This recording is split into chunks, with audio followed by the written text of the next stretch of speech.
Libya উপকূলে উদ্ধার ২৩ বাংলাদেশির মরদেহের মধ্যে ১০ জনের পরিচয় পাওয়া গিয়েছে। তাদের বাড়ি মাদারীপুরের রাজৈরে উপজেলায় চলছে শোকের মাতম।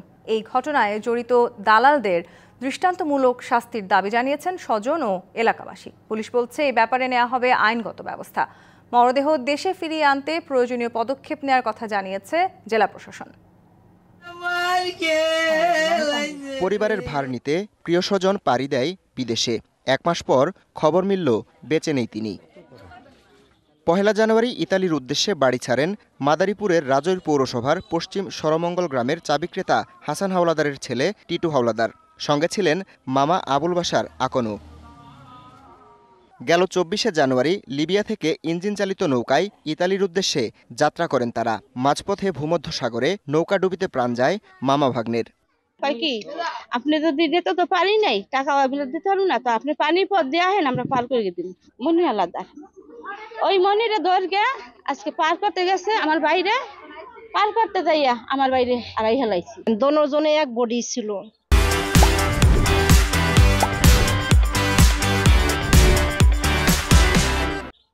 এখনো শুনছি মারা গেছে, কিন্তু আমার মামুর চেহারাটা দেখছি উনি মারা গেছে। ভাগ্নের খবর পাইতেছি না।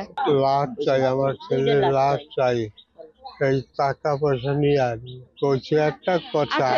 দালালের ফাঁদে পড়ে অবৈধভাবে সমুদ্রপথে ইতালি যাওয়ার সময় লিবিয়ায় নৌকাডুবিতে মারা যাওয়া ২৩ বাংলাদেশির মধ্যে ১০ জনের বাড়ি রাজৈর উপজেলায়। সবার বয়স ২০ থেকে ৩০ বছরের মধ্যে। ২৪ তারিখে গেম দিছে, দালালে বলছে যে সেই গেম নাকি একটা দুর্ঘটনার কবলে পড়ছে। তো এখন আমার ভাইয়ের কোনো খোঁজ পাই নেই, আমার ভাইয়ের খোঁজ চাই।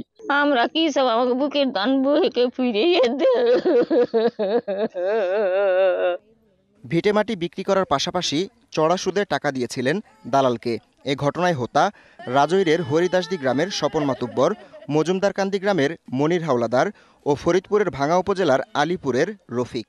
আমার কথা ছিল যে লিবিয়ার থেকে ওই তিরফুলি থেকে গেম দেবে, উনি ব্যাংকের সাথে গেম দিয়ে ওই মনির দালাল ১৬ লাখ কন্টাকে আমার সাল পার করে দেবে।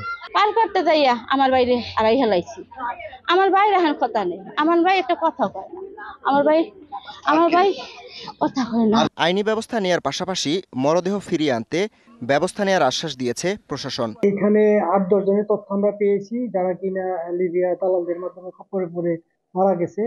আমাদের লাশ আনার জন্য আমরা এখানে প্রত্যেকের তালিকা তৈরি করব। তালিকা তৈরি করে আমাদের প্রশাসনিকভাবে আমরা এইটা মন্ত্রণালয়ে প্রেরণ করব। গত ৩০ জানুয়ারি লিবিয়ার পূর্বাঞ্চলের ভূমধ্যসাগর উপকূলবর্তী ব্রেগাতীর থেকে বেশ কয়েকজন অভিবাসীর মরদেহ উদ্ধার করা হয়। DBC news desk.